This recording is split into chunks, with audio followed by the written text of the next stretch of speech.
السلام عليكم ورحمة الله وبركاته نحمده ونصلي على رسوله الكريم قال الله عز وجل في القرآن العظيم أعوذ بالله من الشيطان الرجيم بسم الله الرحمن الرحيم وقرن في بيوتكن ولا تبرجن تبرج الجاهلية الأولى صدق الله المولانا العظيم وصدق رسوله النبي الكريم সুপ্রিয় দর্শক মণ্ডলীর কাছে দূরে দেশে কিংবা প্রবাসে যে অবস্থান থেকে চোখ রেখেছেন নিউজ 24 পর্দায় আপনাদের প্রিয় অনুষ্ঠান ইসলাম ও আমরাকে দেখার জন্য সকলকে স্বাগত জানাচ্ছি আজকের এই সুন্দর আয়োজনে। আল্লাহ রাব্বুল কারীম আমাদের উপরে নামাজকে যেমন ফরজ করেছেন, রোজাকে ফরজ করেছেন, হজ ফরজ করেছেন, যাকাত ফরজ করেছেন, ঠিক অনুরূপভাবে মাহে রমজানের রোজাকে ফরজ করেছেন। অনুরূপভাবে ইসলামের মধ্যে পর্দার বিধান নারী এবং পুরুষ সকলের জন্যই আল্লাহ তাআলা ফরজ করেছেন এবং পবিত্র কোরআনে হাকিম এই সম্পর্কে আয়াত আল্লাহ তাআলা নাজিল করে আমাদেরকে জানিয়ে দিয়েছেন। তাই ইসলামে পর্দার বিধান কি, আজকে এই বিষয় নিয়ে কথা বলবেন বিশিষ্ট ইসলামী চিন্তাবিদ Islamic scholar doctor Mohammad Abdul Kader, অধ্যাপক, ঢাকা বিশ্ববিদ্যালয়। আসসালামু আলাইকুম ওয়া রাহমাতুল্লাহি ওয়া বারাকাতুহু। ওয়া আলাইকুম আসসালাম ওয়া রাহমাতুল্লাহ। জি মুহতারাম, কেমন আছেন? আলহামদুলিল্লাহ, আপনি কেমন আছেন? আলহামদুলিল্লাহ, আল্লাহ তাআলা ভালো রেখেছেন। আজকে আপনার কাছে আমরা পর্দার বিধান জানবো, কারণ পর্দার বিধানটি অত্যন্ত গুরুত্বপূর্ণ একটি বিধান। এটা আলোচনা যত বেশি হবে আমলে তত বেশি আসবে। আপনার কাছে এই সম্পর্কে আমরা বিস্তারিত শুনবো। ধন্যবাদ বিজ্ঞ উপস্থাপক। আপনি একজন প্রখ্যাত মুফতি, একজন বড় আলেম। আপনি বিভিন্ন জায়গায় ওয়াজ নসিহত, বক্তৃতা বিভিন্নভাবে বা বিশেষ করে এই মিডিয়ার মধ্য দিয়ে জাতিকে সচেতন করার জন্য অনেক পন্থা নিয়ে থাকেন। আজকের যে আলোচনাটি ইসলামী পর্দার বিধান অত্যন্ত গুরুত্বপূর্ণ, কারণ আমরা সকলেই জানি যে নারী পুরুষের চারিত্রিক পবিত্রতা অর্জনের জন্য যে বিহিত ব্যবস্থা করা হয়, আড়াল করা হয়, সেটাকে কিন্তু পর্দা বলা হয়। আরেকটা থেকে বলছেন যে নারী তার বাহ্যিক এবং আভ্যন্তরিক রূপ লাবণ্য এবং সৌন্দর্য অন্য পুরুষের কাছ থেকে আড়াল করার জন্য যে ব্যবস্থা অবলম্বন করে থাকে তাকেই কিন্তু পর্দা বলে। এই পর্দা কোরআন এবং হাদিস দ্বারা স্বীকৃত। আপনি যেভাবে বললেন যে নামাজ রোজা যেরকম ফরজ, ঠিক তেমনি পর্দাও কিন্তু ফরজ। আর যে কারণে আল্লাহ তাআলা শুধু নারীদের জন্য পর্দা এই কথাটি বলেন নাই, পুরুষের জন্য পর্দা বলেছেন। যেমনটি আমরা সূরা নূরের 28 নম্বর আয়াতে দেখি, আল্লাহ তাআলা বলেছেন ওয়াকুল্লিল মুমিনিনা ইয়াগুদ্দু মিন আবসারিহিম ওয়া ইয়াহফাযু ফুরুজাহুম। হে নবী জানিয়ে দেন যে মুমিন পুরুষদেরকে তারা যেন তাদের দৃষ্টিকে নিবদ্ধ রাখে এবং তারা যেন তাদের লজ্জাস্থানের হেফাজত করে। ঠিক তেমনি সূরা নূরের 31 নম্বর আয়াতে দেখি আল্লাহ তাআলা বলেছেন কুল্লিল মুমিনাতি ইয়াগুদ্দুনা মিন আবসারিহিন্না ওয়া ইয়াহফাযনা ফুরুজাহুন্না। আল্লাহ তার নারীকেও বলেছেন যে তারা যেন তার দৃষ্টিকে আনত রাখে এবং তারা যেন তাদের লজ্জাস্থানের হেফাজত করে। তাহলে পুরুষ এবং নারী উভয়কে কিন্তু আল্লাহ তাআলা এই পর্দা বিধান দিয়েছেন এবং সকলকে পর্দার মধ্যে থাকার জন্য বলেছেন। তো তিনটি পর্দার যে বিধানগুলো আমরা দেখি, সেখানে আপনি একটা চমৎকার আয়াত তেলাওয়াত করেছেন ওয়াকারনা ফি বুয়ুতিকুন্না ওয়ালা তাবাররাজনা তাবাররুজাল জাহিলিয়াতিল উলা। এখানে রাসূল আকরাম সাল্লাল্লাহু আলাইহি ওয়াসাল্লামের সহধর্মীদের দক্ষ করে কথাটা বলেছেন। তার মানে বিশ্ব মানবতা এর মধ্যে জড়িয়ে পড়ে যে তোমরা ঘরের মধ্যেই আবদ্ধ থাকো এবং তোমরা জাহিলি যুগের সেই নারীদের মতো তোমাদের চেহারা প্রদর্শন করে বেরিয়েও না। এটা অত্যন্ত গুরুত্বপূর্ণ একটি বার্তা। এবং সেখানে আমরা যে বিষয়টি দেখেছি যে রাসূল আকরাম সাল্লাল্লাহু আলাইহি ওয়াসাল্লাম তার স্ত্রী আসমা রাদিয়াল্লাহু আনহা বলেছিলেন যে ইজা বালাগাতিল মাহিদ লাম ইয়াসিহ আইয়ারা, বলছেন কেউ যখন বালেগা হয়ে যায় তখন তার জন্য সহিহ বা বিশুদ্ধ নয়, সেই জন্য তার নিজেকে প্রদর্শন করে। মিনহা ইল্লা হাযা হাযা, তিনি হাযা হাযা বলতে গিয়ে বলেছিলেন যে এটার মধ্যে ইলা ওয়াজহি ওয়া কাফাইহি, তার চেহারা এবং তার এই দুই হাত। তার মানে এই তিনটা স্তর আমি এখানে বলবো। তিনটা স্তরের মধ্যে যে একটা হলো মুখ এবং হাতের কবজি ব্যতীত পুরা দেহকে আবৃত রাখা, এটা হলো মাহরাম। আপনি দেখবেন যে মুখ, হাত এবং তার পায়ের গোড়ালির নিচ পর্যন্ত এটা স্বাভাবিকভাবে সে মাহরামের কাছে প্রদর্শন করতে পারে, এটা জায়েজ আছে। কিন্তু গায়রে মাহরামের কাছে সেটা হলো হাত, নাক, মুখ, পা সহ বোরকা দ্বারা আবৃত রাখা, তার কাছে কোনো কিছু প্রকাশ করার কোনো সুযোগ নেই। আরেকটা যেটি হলো যেটা তাকওয়া, পরিধেয় বস্তু ও আবৃত রাখা। তার মানে আপনি ড্রেস পরে আসেন কিন্তু তার উপরও আরেকটা কাপড় জড়িয়ে, যেমন আল্লাহ তাআলা পবিত্র কোরআনে কিন্তু বলেছেন ইউদিনা আলাইহিন্না মিন জালাবিবিহিন্না। তার মানে একটা জেলবাব উপরে দিয়ে আরেকটা কাপড়কে দিয়ে তারপরে পর্দা করতে বলেছেন। এই যে বিষয়গুলো আমরা দেখি আল্লাহ রাব্বুল আলামিন নবী মুহাম্মদ রাসূলুল্লাহ সাল্লাল্লাহু আলাইহি ওয়াসাল্লামকে বলেছেন ইয়া আইয়ুহান নাবিয়্যু কুল লিআজওয়াজিকা ওয়া বানাতিকা ওয়া নিসাইল মুমিনিন ইউদনিনা আলাইহিন্না মিন জালাবিবিহিন্না ওয়া ইন্নাকা যারিকে আদনা ইয়ারাফনা ফালাই উজাইনা, কেন করবেন সেটাও কিন্তু এখানে বলে দিয়েছেন যে আপনি আপনার স্ত্রী, কন্যা এবং মুমিনা নারীদেরকে বলে দিন তারা যেন কি করে, তারা যেন তাদের এই যে পোশাক পরিচ্ছদ পরা আছে তার উপরে যেন একটা জিলবাব, একটা অতিরিক্ত কাপড় ধরিয়ে দেয়। আপনারা আশ্চর্য হবেন যে আমরা এখনও দেখি আমাদের যে দাদিরা তারা যখন চলাফেরা করে কালো বোরকা উপরে কাপড় দিয়ে রাখে, কিন্তু তার সাথে নাতিন যখন চলে সে একদম বেপরদা চলে, কত পরিবর্তন, অসংলগ্নতা।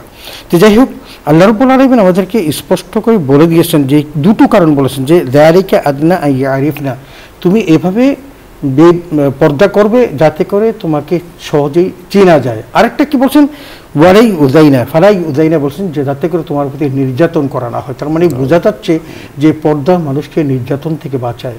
আশ্চর্য হবেন যে আমাদের সমাজের মধ্যে যারা ইভটিজিংয়ের শিকার হয় তারা কিন্তু প্রত্যেকেই বেপর্দা। যারা পর্দা করেন আলহামদুলিল্লাহ, আল্লাহ রাব্বুল আলামিন এই পর্দার কারণে তাদেরকে ইভটিজিং থেকে রক্ষা করেন, নির্যাতন থেকে রক্ষা করেন, সামাজিকভাবে তারা প্রতিপন্ন হওয়া থেকে বেঁচে যায়। এই বিষয়গুলো আমরা যে হাদিসের আলোকে দেখি, রাসূল আকরাম সাল্লাল্লাহু আলাইহি ওয়াসাল্লাম বলছেন, সেটি হলো তিরমিজি শরীফের 1173 নম্বর হাদিস। বলছেন, নারী পর্দাবৃত থাকার বস্তু, যখন সে পর্দাহীন হয়ে বের হয় তখন শয়তান তার দিকে চোখ তুলে তাকায়। একদম স্পষ্ট, আল মারআতু আওরা ফাইদা খারাজনা আস্তাতারনা শাইতান, এখানে স্পষ্ট যে যখন সে পর্দার বাহিরে যখন বের হয়, নগ্নভাবে বের হয়, তখন শয়তান তার দিকে তাকায় এবং অন্য মানুষের দৃষ্টি তার দিকে ফেলতে বাধ্য করে যাতে করে তার রূপ দৃষ্টিটা তার মধ্যে পড়ে। তার মানে সে কখন মানুষ দ্বারা নিগৃহীত হবে, যখন সে আল্লাহর দেওয়া বিধান পর্দা থেকে সে সরে যাবে। আপনি চমৎকার বলছিলেন। দর্শক মণ্ডলী, আজকে আমরা আলোচনা করছিলাম ইসলামে পর্দার বিধান, পর্দার বিধান, ফরজ বিধান। আমাদের মোহতারাম ডক্টর মোহাম্মদ আব্দুল কাদের বড় চমৎকারভাবে যে বিষয়টি আমাদেরকে বুঝিয়ে বলেছেন যে পর্দাটা নিরাপত্তার জন্য অনেক বড় মাধ্যম, নারীর জন্য, পুরুষের জন্য। অর্থাৎ যেমনিভাবে জাগতিক নিরাপত্তা পর্দার মাধ্যমে পাওয়া যায়, ঠিক অনুরূপভাবে পরকালের নিরাপত্তাও পর্দার মাধ্যমে পাওয়া যায়। কারণ হলো পরকালের নিরাপত্তা অনেক বড় বিষয়। আমরা অনেক সময় মনে করছি যে দুনিয়াতে কোনোভাবেই আমি একরকম শেষ করি, পরকালীন জিন্দিগিতে চলে গেলে শেষ হয়ে গেল না।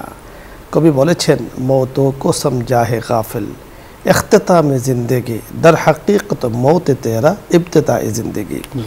কবি বড় চমৎকার বলেছেন যে মানুষ মনে করে যে মরে গেলাম তো শেষ হয়ে গেল, না, মরে গেলাম তো শুরু হয়ে গেল। অর্থাৎ এই ইহজগতে কি করেছি আমি, শরীয়ত কতটুকু পালন করেছি, কতটুকু অর্জন করেছি, কতটুকু পরকালের জন্য চাষাবাদ করেছি, সেটা কিন্তু দেখার বিষয়। এজন্য মোহতারাম, আমাদের আজকের যে বিষয়টি আমরা আলোচনা করছি যে শরীয়তের প্রত্যেকটা বিধানের মাঝেই নিরাপত্তা রয়েছে, শান্তি রয়েছে, প্রশান্তি রয়েছে, বেচাইনতা, অস্থিরতা কিন্তু নিরাপত্তার মধ্যে থাকে না। আল্লাহ রাব্বুল কারীম আমাদেরকে কথাগুলো বোঝার তৌফিক দান করুন। সব ধরনের গর্হিত, সব ধরনের অন্যায়, সব ধরনের অশ্লীলতা থেকে আল্লাহ তাআলা আমাদেরকে হেফাজত করুন। দর্শক মণ্ডলী, আলোচ্য বিষয় নিয়ে যদি আপনাদের কারো কোনো প্রশ্ন থাকে অথবা ইসলামের কোনো মাসলা মাসাইল জানার প্রয়োজন হয়, আপনি প্রশ্ন করতে পারেন, আমরা চেষ্টা করব কথা বলার জন্য। প্রথমে যিনি আছেন, আসসালামু আলাইকুম ওয়া রাহমাতুল্লাহ। দর্শক নাম বলে পরিচয় দিয়ে প্রশ্ন করুন। আসসালামু আলাইকুম। ওয়া আলাইকুম আসসালাম। এই যে রাজা এক মাসের মতো আমি কেনা ডাক্তারি নাও। জি, এটা তো আমরা তো প্রতিদিন করেন। জি, আমরা ডাক্তারি নাও। আপনার প্রশ্ন বলুন। আসসালামু আলাইকুম। ওয়া আলাইকুম আসসালাম। ধন্যবাদ আপনাকে। একবার ধরে আপনি আমাদের এই প্রোগ্রামটি দেখেননি, একটা আক্ষেপ আপনার ভেতরে কাজ করছে। তবে এই আক্ষেপ, এই কাজের কারণে, আক্ষেপতার কারণে আপনি কিন্তু দেখলে যে সওয়াবটি পেতেন সেটা পেয়ে যাবেন। আপনার ভেতরে কিন্তু একটা অনুভূতি আছে যে দিনই কাজ আমি করতে পারছি না, একটা ব্যথা আছে, এই জন্য সওয়াব পেয়ে যাবেন। আমরা বলবো যে ইনশাআল্লাহ সামনে অনুষ্ঠানটি দেখার আপনি চেষ্টা করবেন। পরের দর্শক, আসসালামু আলাইকুম ওয়া রাহমাতুল্লাহ।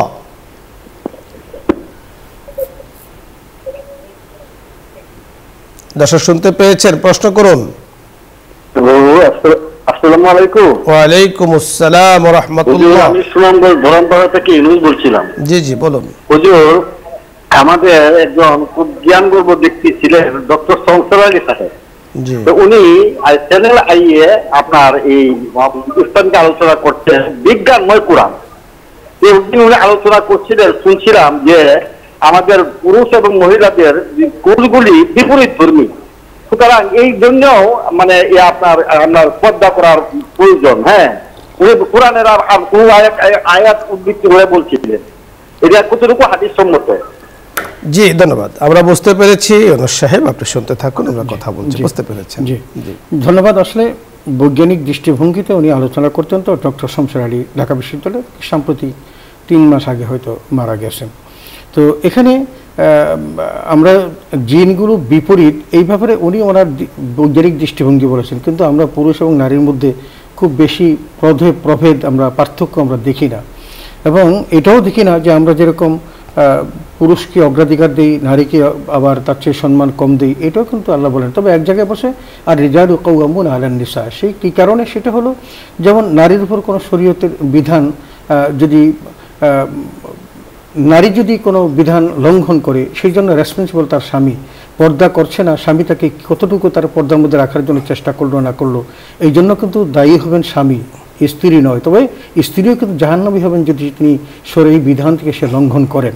তো যাই হোক, এখন আল্লাহ তাআলা কিন্তু একটা জায়গাতে পুরুষকে গুরুত্ব দিয়েছেন, কারণ তিনি পরিবারের সবকিছু করেন। এখানে আপনার সাথে আমি একটু অ্যাড করতে চাই যে আর-রিজালু কাওয়ামুনা আলান নিসা, আমরা যদি তাফসীরের আলোকে এই আয়াতের প্রতি লক্ষ্য করি তাহলে আমরা দেখতে পাই এখানেও কিন্তু নারীর মর্যাদাকে তুলে ধরা হয়েছে। কারণ একজন নারী, তার জন্য একজন পুরুষকে চাপিয়ে দেওয়া হয়েছে, একজন পুরুষকে দায়িত্ব দেওয়া হয়েছে তার সার্বিক অলওয়েজ যেন সে কি করে, দেখাশোনা করে, দেখভাল করে। ইভেন তাকে শরীয়তে বলা হচ্ছে যে যখন তুমি সফরে যাবে তখনও তুমি তাকে নিয়ে যাবে। হ্যাঁ, প্রয়োজন নারীর সফরে যাওয়ার জন্য তাকে কিন্তু মাহরাম বানিয়ে দেওয়া হয়েছে।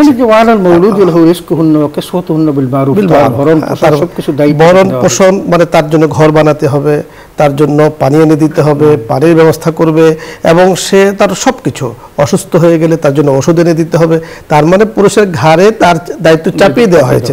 এখানেও নারী অধিকার নিয়ে কিন্তু আল্লাহ রাব্বুল কারীম কোরআন হাকিমের মধ্যে বলেছেন। দেখুন, সৃষ্টিগত বেশ কম তো আছে, লাইসা যাকারু কাল উনসা, জাকার অর্থাৎ পুরুষ নারীর সমান নয়, সৃষ্টিগত খিলকাতান বেশ কম আছে।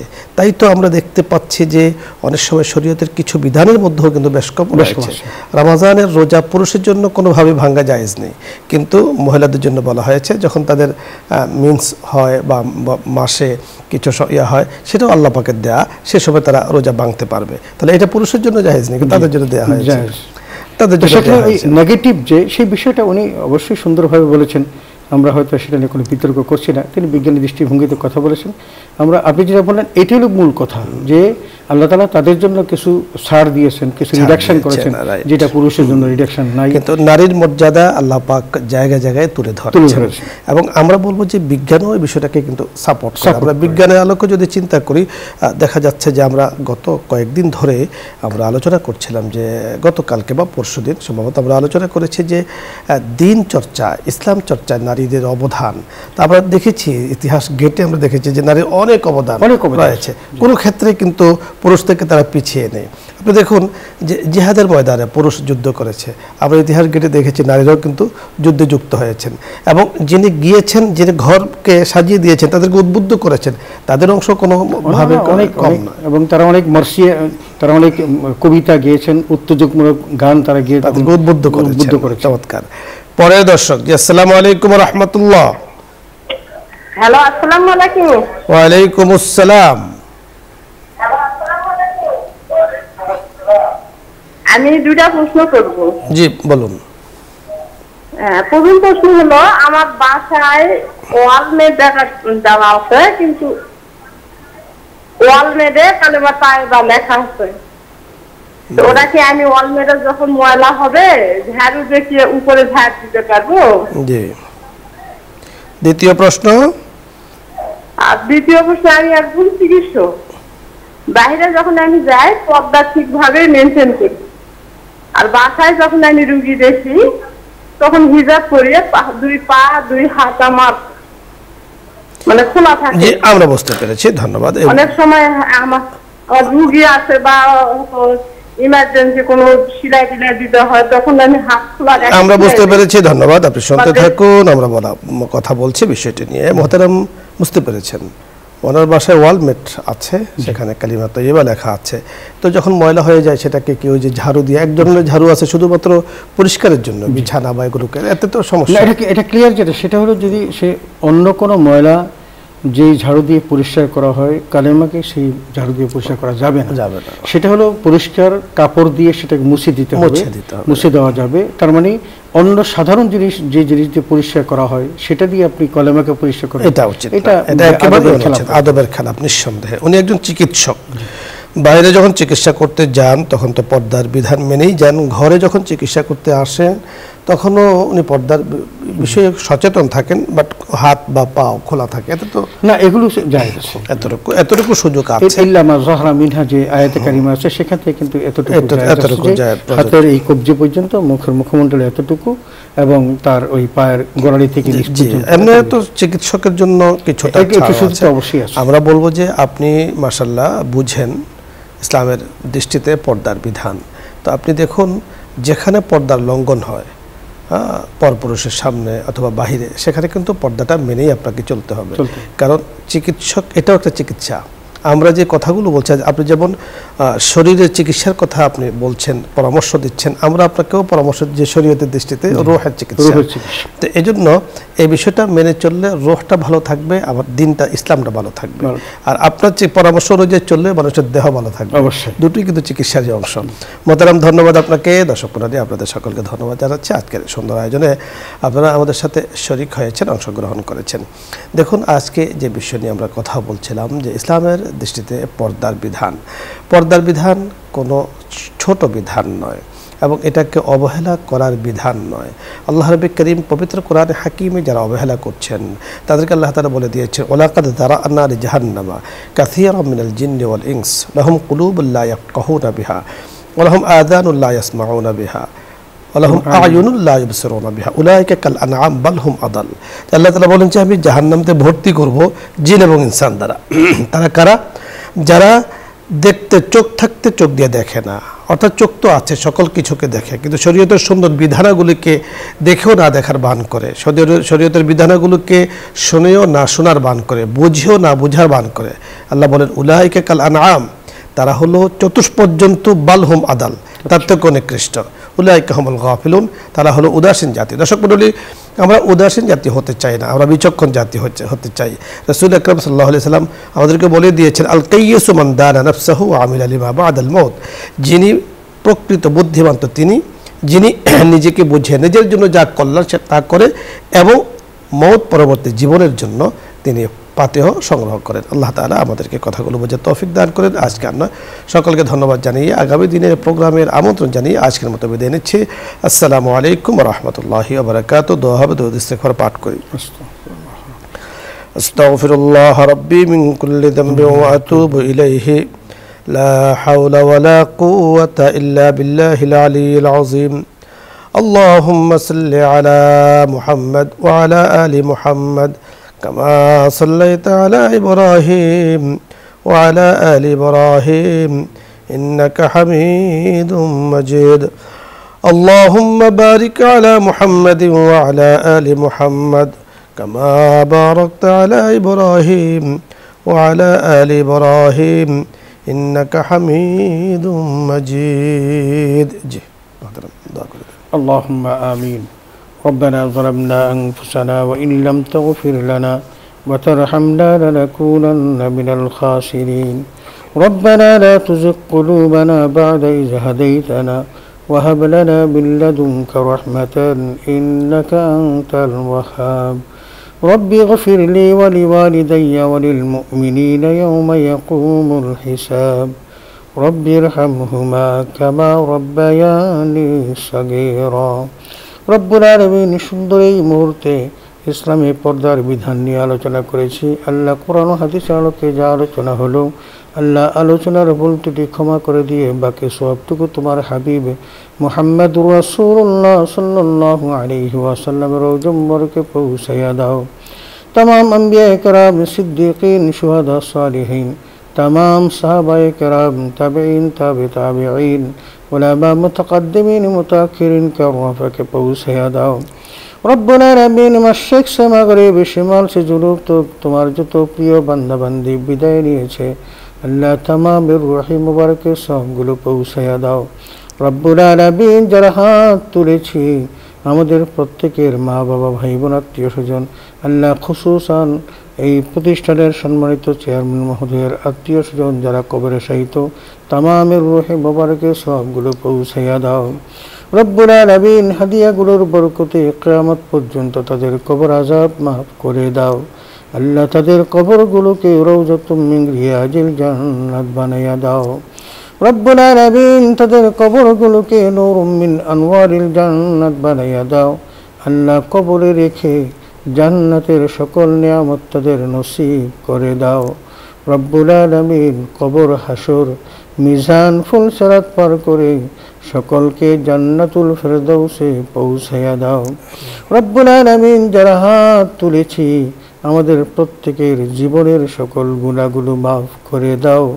বাকি জিন্দগির জন্য হেদায়েত নসিব করে দাও। আল্লাহ যে পথে তুমি এবং তোমার রাসূল সন্তুষ্ট আমাদেরকে সে পথে চলার তৌফিক দিয়া দাও। আল্লাহ যে পথে তুমি এবং তোমার রাসূল সন্তুষ্ট আমাদেরকে সে পথ থেকে ফিরিয়ে রাখো। সুবহান রাব্বিকা রাব্বিল ইজ্জাতি আম্মা ইয়াসিফুন ওয়া সালামুন আলাল মুরসালিন ওয়ালহামদুলিল্লাহি রাব্বিল আলামিন।